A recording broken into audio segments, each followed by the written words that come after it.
life been? Crazy busy right now. Yeah? Is that good, crazy busy? Yeah, I mean, good. I'm getting back in the groove, trying to feel better. Uh-huh. Um, but yeah, just busy. I just got back from Orlando. Oh, were you working in Orlando? Yeah, I had to teach a orientation class today. And then I had to Saturday, it was really cool. I got to teach they said it was customer service, but I made it like customer human experience thing. So it was kind of cool. I got to talk to a lot of people Saturday. And Okay, so they let me go completely off script. So we'll see if I get to teach again. all right, so I just tested the chat thing and I can see it pop up on my screen as well. So we should be in good shape. If anybody puts in a comment while we're talking, we'll be able to see it. So it should be broadcasting out. So tell me about this human experience thing. Like, what did you talk about? The same thing I always talk about. One of the things, the section that I was meant like teaching, I guess you want to talk about, was relationship building. So that's kind of my wheelhouse. But I think that they wanted to go more towards customer service. But I got into the fact, those people are our closest link to our customers. So I kind of broke it down a little bit to challenge them a little bit to make sure that you're seeing the person that you're interacting with as a human being, not as a customer. And about challenging people, about giving people grace to be where they are in their journey and be a little more empathetic that everybody's not where you are in your journey. And I'm guilty of that. I tend to operate at a really, really high frequency. And I try to make sure or empower and raise up anybody that's around me. But I have to also understand that I also need people that aren't so high energy in my life to balance me out. And sometimes I get frustrated when people aren't, I just have to give them grace to see where they are in their journey. Some people aren't ready. Some people aren't ready to be truthful with themselves about who they really are. And some people aren't ready to put the hard work in. And, you just have to give people grace to do that stuff. And I struggle with that, but it was kind of good to be able to have those conversations with those people and had some really great conversations that I don't think otherwise would have taken place. Mm.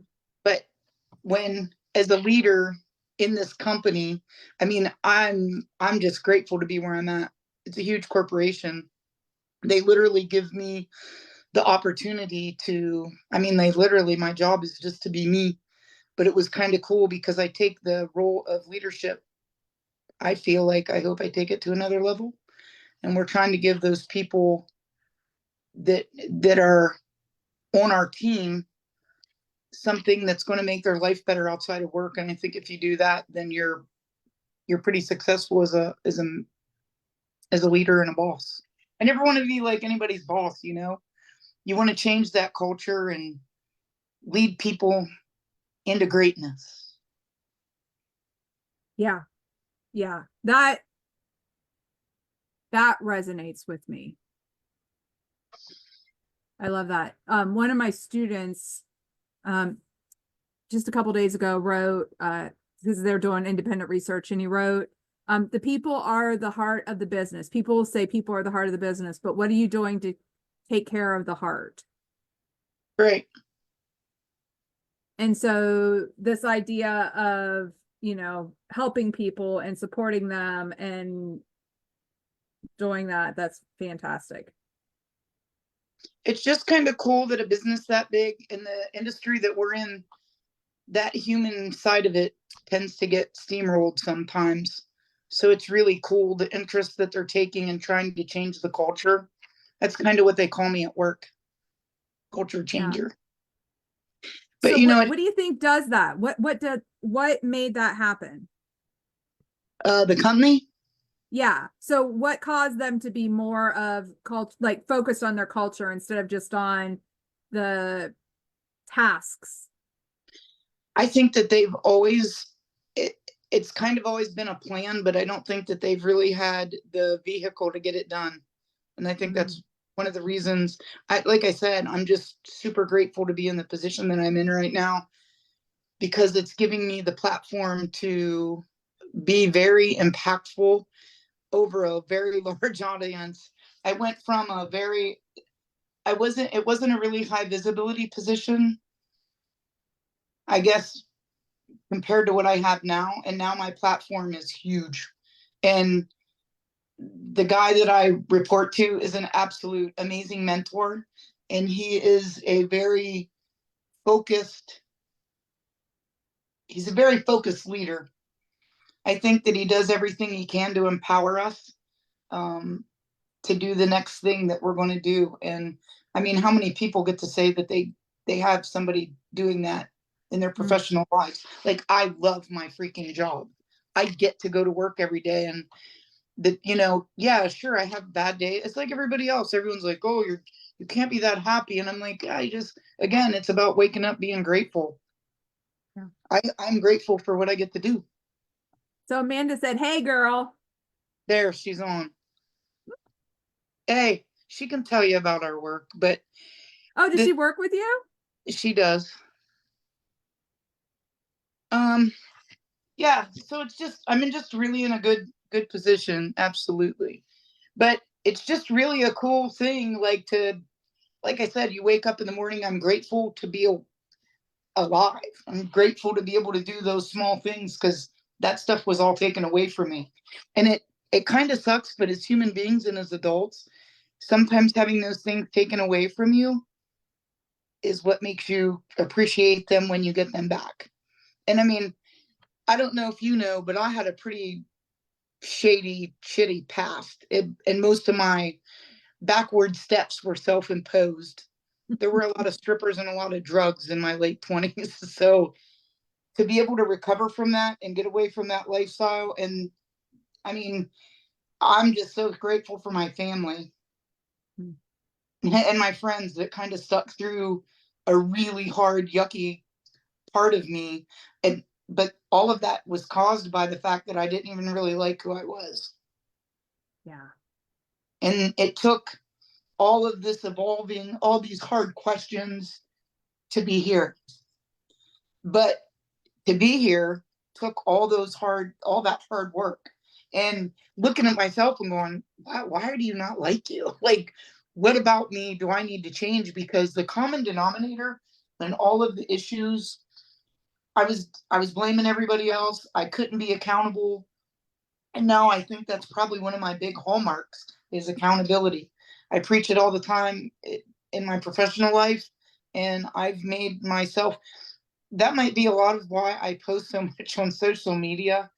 Being single and living by yourself, and my parents being so far away, they're like, all y'all are like accountability partners for me right now, because I want to hold myself to that higher level that I talk about every day. And I think that we talked about this last time.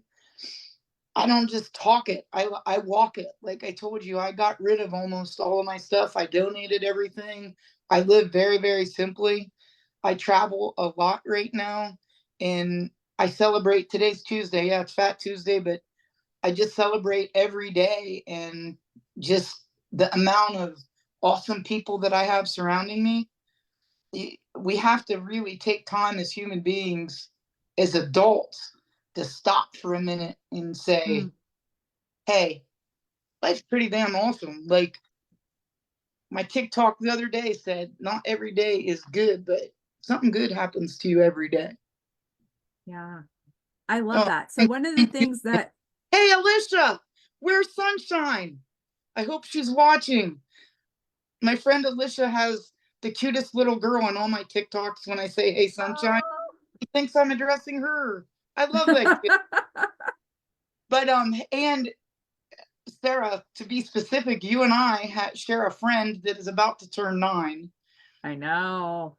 She gave up a couple days of Disney. She'll be down here with me in a couple days to celebrate. Well, that's super nice. And people are like, you know, we talk about this all the time. That they're like, you call her. I'm like, dude, she's my best friend. She's not. Oh, she's here. She said, here's my favorite person. Tell her I said hi. What's up, Kens? She's Mm. a I'll show you a picture of her later. She's adorable. Sunshine, I love you, girl. I'm glad you're watching. Thank you. Um, but yeah, so she's coming down here, and I'm very grateful for my friendship with a 9-year-old because she reminds me to stop and be grateful for those very small things. I got a picture today. She's swinging in a hammock on the beach, and I'm like, how many times do we do that and we don't really stop and take it in? Yeah. Yeah. That's so important. And I think so often we miss it. Right. Yeah, So we got a cat. I don't know if you've seen Pete the cat on my Facebook feeds or not, yeah, right? And I think he's doing that exact same thing for our family. Is like he's thrilled to play with the toilet paper roll. yeah. For Right. sure. Lessons from Pete the cat. You might be able to start a book. There you But go. like people like Alicia, I'll throw her on here a minute because they're here. Their kids are amazing, and especially my little sunshine. She's another one. She's my friend. She's a little teeny human being, but man, her smile lights up the whole room, and her giggle. She's amazing, and they live Mm, life 100 miles an hour from the time they wake up till they little fall asleep on you. But what an awesome reminder that we all need. yeah. Let's see here. There. Well, I was trying to switch our view so that, oh, there we are. We're both on at the same time because it keeps flashing back and forth between the two of us. And I'm like, Talking. oh, that's kind of hard to watch. So, I'm kind of hard to watch anyway. oh no, sir. No, sir. I love that that you're willing to get on and have this conversation with me. Like, I need a Shelley in my life, and then you just show You up. have one. The I hell are you? know. I know. And that's so you probably don't realize what how special it is because I am not like a friend maker. It's just not I didn't super give you. easy. And all of a sudden I have this friend and she like is awesome. So I appreciate that you have conversations with me about loving your life and about the people who bring you joy because I think we need lots of joy in the world. So I just love that. Thank you. Oh, thank you guys. I'll give Alicia a shout out there if they're still on. Her and her wife were two of my friends that saw me through a not really nice Shelley stage, and they kind of both still stuck around. So it's kind of cool to have them to be in this stage of my life right now. I have a lot of friends I talked to you about before. I have a really cool core group of friends that are still in Ohio that we all went to nursery school together, and we still talk every day. So Yeah. to have friends that solid that see you through all your shit is pretty, that's so much stuff to be grateful for. Like, how can you not love your life? Like, I get love from so many people. My God, when I was sick, just Mm. what was that, a month ago, whenever they didn't know what was wrong. Oh, now you make me cry.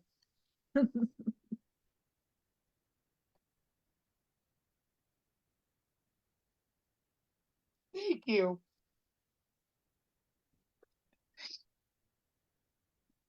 It was tough. But my God, when I was sick, the amount of people that showed up was incredible. And like in Ohio, you know how small the town I come from is so small. The people stopping my mom and dad, I mean, it was crazy. It's crazy. I'm lucky. Look at that. Thank you, Alicia. Yeah. So the other day, Marcus, Dan, and I were down at oh, where were we? Applebee's. And Marcus was teasing about making us walk home because he had the keys. And I said, Dan has a bunch of friends that he could call and everybody would come, but I would probably have to walk home. And as soon as I said that, I said, you know what? No, I don't think that's really true anymore. I think that there's a bunch of people who I'm friends with. This is funny. Um, who would have to come a really long way to give me a ride, I'd give you a ride. but they would do it for me, right? Hey, I would get you a ride. If I'm not there, I got people there that will help you. And I listen, know, I they can know. attest And to this. We can make stuff happen from Florida. It's a whole network. This is kind of like what I talked about too on Saturday. It's the same thing with joy and good energy. Like Amanda. I've never met Amanda face to face, but that ripple can get through a text. That ripple can get through so many things, and it's about joy. It's about high energy. It's but for us, and we've talked about this specifically about women. Women tend to always put themselves last because they're mothers and they're caretakers and they're nurturers.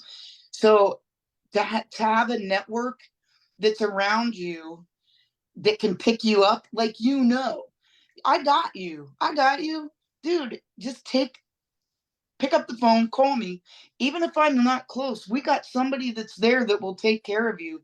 And that's like this whole thing is so cool to have this time right now to talk to each other. And I mean, these guys are texting in, but we're building that network. And it's so important as women, as human beings, it's important for us to know that you have people. Like that's why yeah, that's why cults and that's why gangs, that's why those kind of things exist, even though those might be a negative connotation.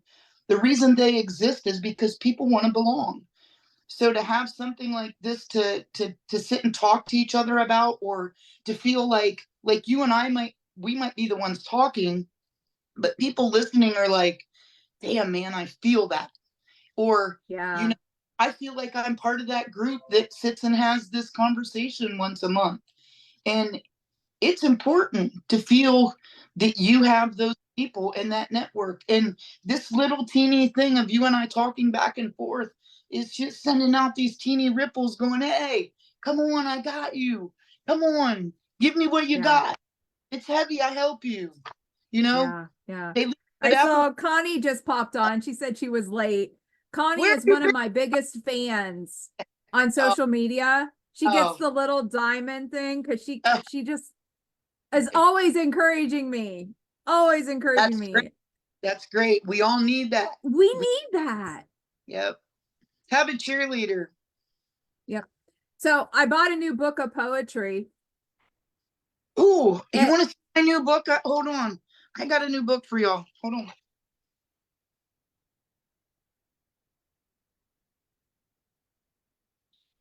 This is an awesome book. Go ahead, do your book first. okay.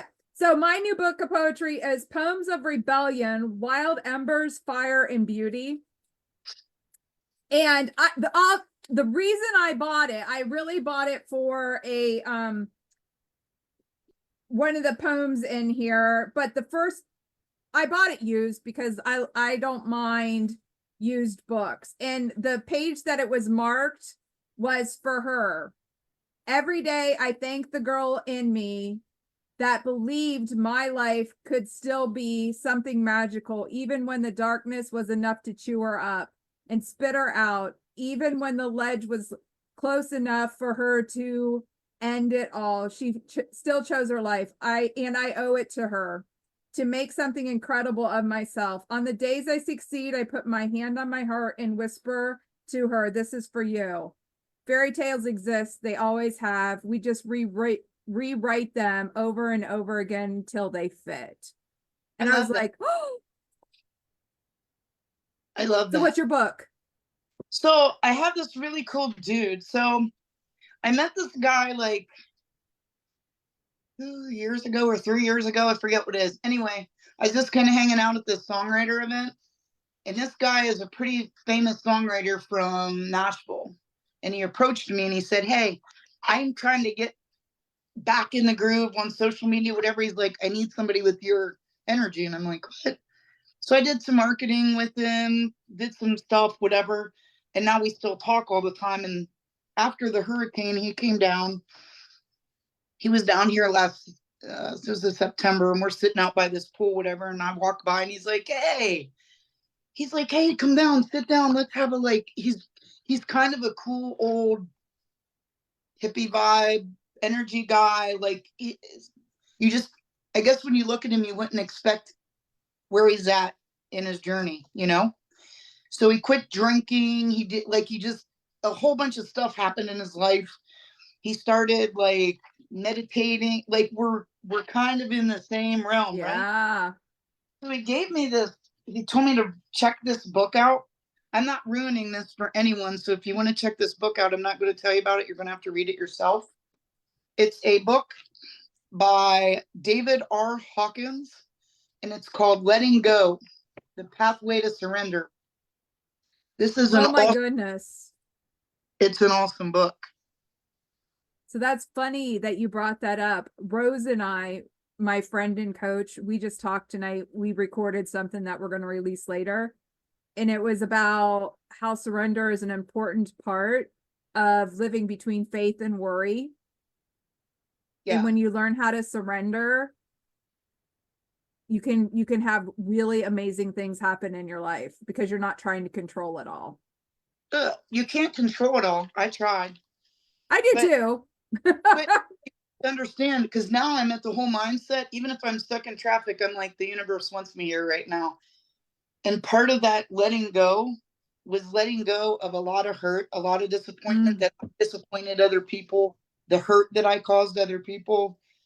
It was letting go of all those things and being able to know, and I guess understand what my path was. And I mean, I'm not really super proud of it, obviously, but at the same time, I'm not embarrassed about it because I think that it meant me, it's put me where I'm at in my path Right. right now. And I mean, God love the look. Now Susan's on. Susan was another awesome friend that stuck through me through all that crap. But to have my family and to have all those people love you through it, again, that's what we're talking about. Knowing that you have those people, like they loved me through it, but being able to let go. And then at the same time, on the recovery side of that, when you let it go and you got to deal with your own shit, then you got to make yourself accountable. And then once you start being accountable, you can start loving yourself again. Then you start being grateful again. And then you can, love your life. I couldn't love my life because I didn't even love me. I couldn't even understand. And then because I didn't love me, I didn't understand the love that people were giving me because I didn't really understand what it was. Till you love you. And I know that sounds cliche, but if you don't understand self-love or that you think you're worthy, you don't really appreciate or can you reciprocate the love that somebody else is giving you. Now, don't get me wrong, because I know I'm a lot, my my energy is a little bit much. Sometimes I make my own self tired, but just understand when you're in this journey and you're doing this, not everybody's going to forgive you. Not everybody's going to understand where you were and that you've evolved and you're not that same person. I am so far away from that past life, but also know that not everybody is going to receive your energy the same way, but that's not your problem. Yeah. Look at that is not your problem. The thing is for you to start being able to be you and loving you and just to be able to be authentically you, that's when you start loving your life because you start having boundaries, you start setting time. Like, I don't have time for all this drama and this shit in my life. I don't have time for it. And it isn't that I think I'm better than you. I just have my priorities. I know what I'm worth. I know what I bring to the table and I know what I deserve. But you have to understand that you have to love yourself first. You have to like yourself. You have to love yourself. And then you can go forward from there. But definitely, I think that's one of the biggest hurdles. And women, again, I think need that cheerleader more than most people because they always are putting themselves on the back burner. I think of my mom. My mom, my whole growing up, anyone that knows my mom, she's freaking the most amazing woman ever. My dad's pretty big personality, right? If anybody's met my dad, I'm, hey, Lucas, talk about somebody that inspires me every day, y'all. Please welcome Lucas Wayne. I just saw him jump on. Lucas Metzger, you are an inspiration to me, just so you know, my friend. But to be able to be that woman that stays behind my dad, I watched her sometimes shrink into not really being her own self. She was Duck's wife. And that's really easy to do as a woman. You become Shelley's mom, you become Nikki's mom, Kelly's mom, you become all of those things and you put yourself on the back burner. At some point in your life, you have to understand as a woman, you have your own identity. My mom has so many strengths and sometimes she sells herself so short. She thinks she's got to be all of those things and just take care of us. And I think so many women do I, that's what we do. You nurture, you take care of, and you put everybody first. Well, girls, today, now is your time. It's your time to put yourself forward and shine, be authentically you, and know that you deserve the love that you're giving everybody else in your life. Yeah. So Shelley, Hey, one of the things that you said, oh, go ahead. no, I just saw Susan's on. I haven't seen her Okay, for. Go ahead. cool. One of the things that you just said was learn to set boundaries. And I'd love to hear how you do that. And then I'll share some perspective from boundaries as well, because I think it's important. I'm going to say this. This is tough. But when I did not like myself and I didn't think I was worthy of anything, I would be in situationships, as they call them now, or relationships just because somebody liked me. Because I was just like, oh my God, somebody liked me.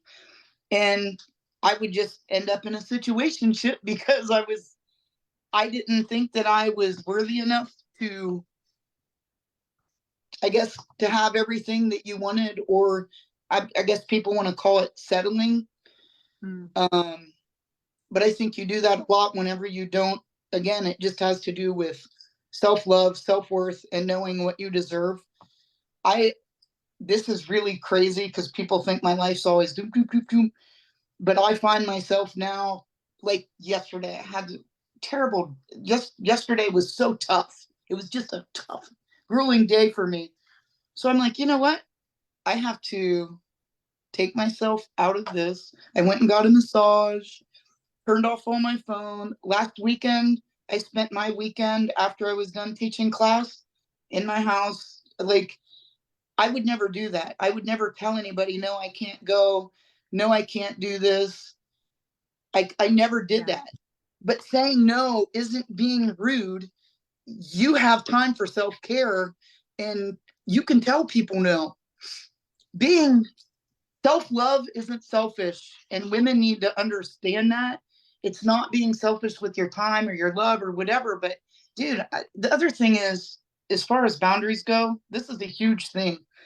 Somebody very smart that's close to me the other day used the term energy vampire. There's somebody that was in my life that wouldn't quit with the damn negative. I mean, it was overwhelming to the point I just was like, they won't quit. And so, not that I'm proud of this, but I had to block them and I don't take their call, like whatever. I'm doing that as self-preservation because you're not going to take me down your rabbit hole and you're not going to you're not pulling me into your storm. I'm not going to do that anymore. And I think before I set boundaries, I think it's me because I feel like I'm empathetic. It was very easy for me to get sucked into somebody's drama Mhm. and sucked into somebody's storm. I deserve better than that. My time is more important than that. I think we talked about before, people's time is the biggest thing that you can give or take from someone. Time is your biggest present that you have. So to give someone your time, it's a super great gift. But then Yeah. you look at people that are sucking the energy out of you, taking your time, and it's like, man, like, is this really time well spent? I want to be around people that inspire me to be better all the time. I want to be around people that have great energy that make your life better. I don't have time for drama right now. I'm on the way up. I'm going to lift up whoever wants to, and it doesn't have to be about upward mobility at work. It doesn't have to be about monetary stuff. it's about you finding yourself in that path and finding some zen. I know people might think that's cliche, but it's not. It's about finding your niche. And did I see Dana on here? Dana, you missed our shout out to my little 9-year-old. I was thanking her for being my friend and can't wait to see you guys next week. See how my attention span goes. But No, that's fine. I was going to say we had Susan said together we rise, and then Heather said hello, Sarah and Shelley. So we have a bunch of people on right now. So giving us shout outs fine. So the other thing that I want to talk about is, this seems kind of crazy, but so my best friend got killed when we were 27, and we talked about religion before. I don't want anyone to be offended by this. Western religion gave me no, there just wasn't any comfort in, I couldn't find that in Western religion. And her parents were probably the most devout Catholics I've ever met in my life, because that's how we were raised.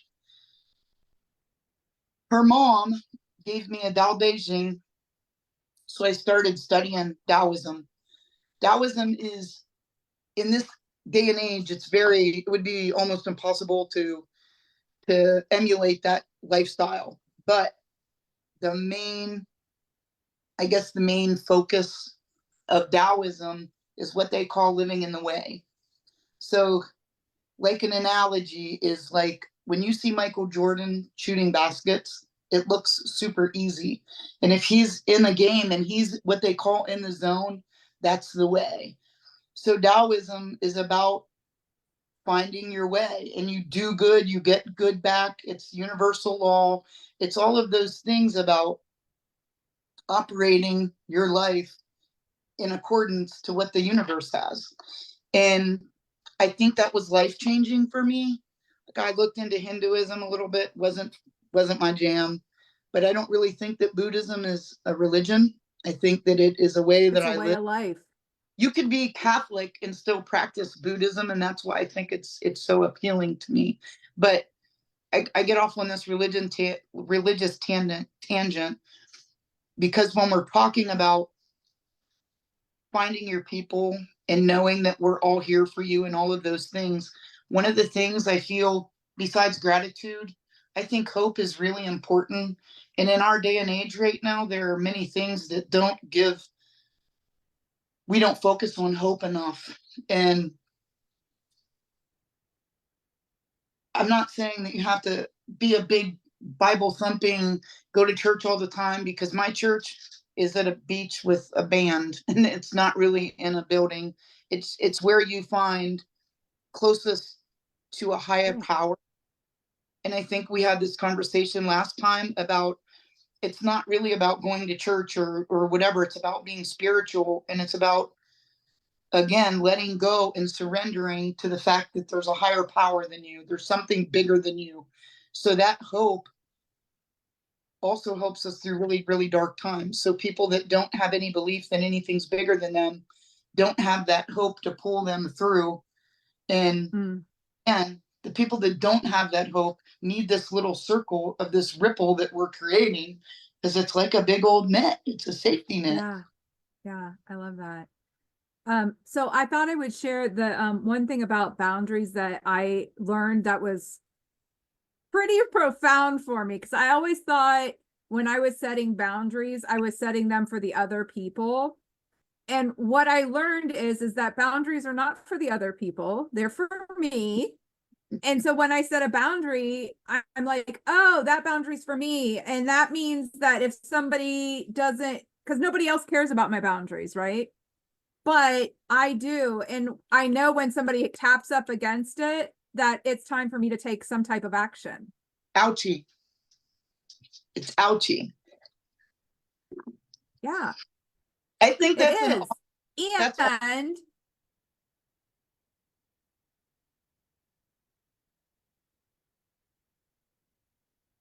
it's about giving myself permission to take action, right? Mm-hmm. Because you love yourself enough to deserve that. That's where you got to be. Yeah. I know what your whole thing is this year. I'm going to push some buttons on you. That's part of your thing this year, is about finding yourself and giving yourself strength, that you deserve that. You deserve the fact that you can be like, hey, Mm. out. Oh, you know that, girl. Susan, we definitely are, my friend. But you know, Sarah's on kind of a rediscovery thing, and it's more Sarah in 2024, more in 2024. But it's kind of like she's finding herself again. Or you're letting go of everything else to find your real self, whatever you want to call it. But it's kind of like your year of self-discovery and self-love, about giving yourself permission to be you, be Oh, it authentic. really is. It was so funny. And like my whole thing was this year was like, I'm going to have this love affair with life. And I thought that was going to be super simple. And now I'm like, oh, that means a lot more than just having a love affair with life. That means I have to love people more. That You have means to I love have to love myself more. Yeah. It means I have to create. Yeah. Yeah. And so it's all really good stuff. It's all really good stuff. It's just extra challenging, especially since I'm more of a quiet person. I'm an introverted extrovert, I think. Yeah, I'd agree.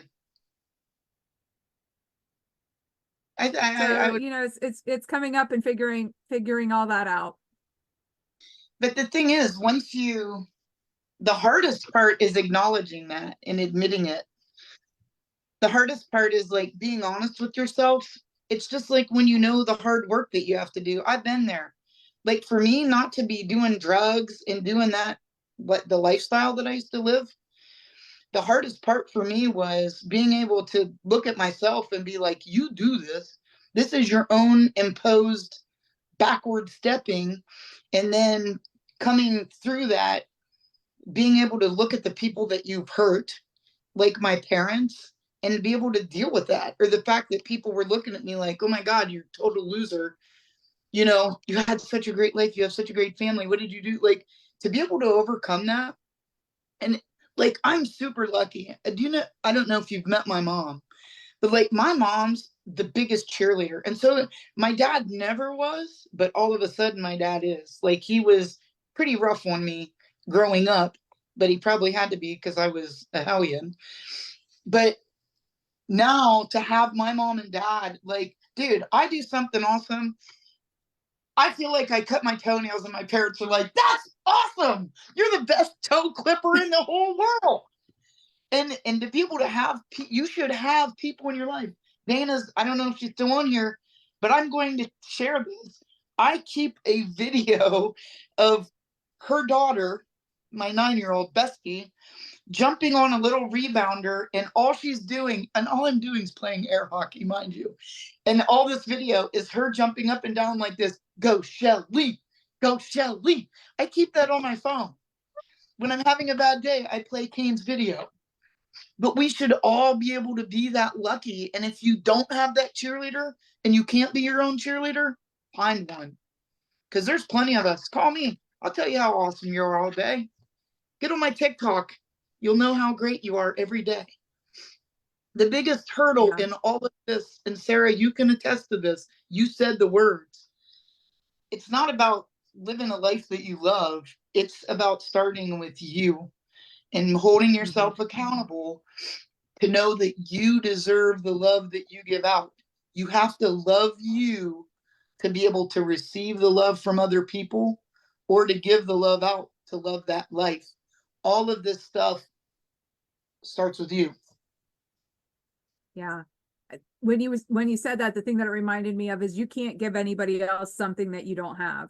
So if you Yep. don't love yourself, you can't love other people. I mean, Shelley, it was fantastic to get to talk to you tonight. it sounds Any cliche, but any last words for everybody? hey, you're freaking awesome, and I love you. And thank you for taking the time to be with me. Namaste. We'll see you next month.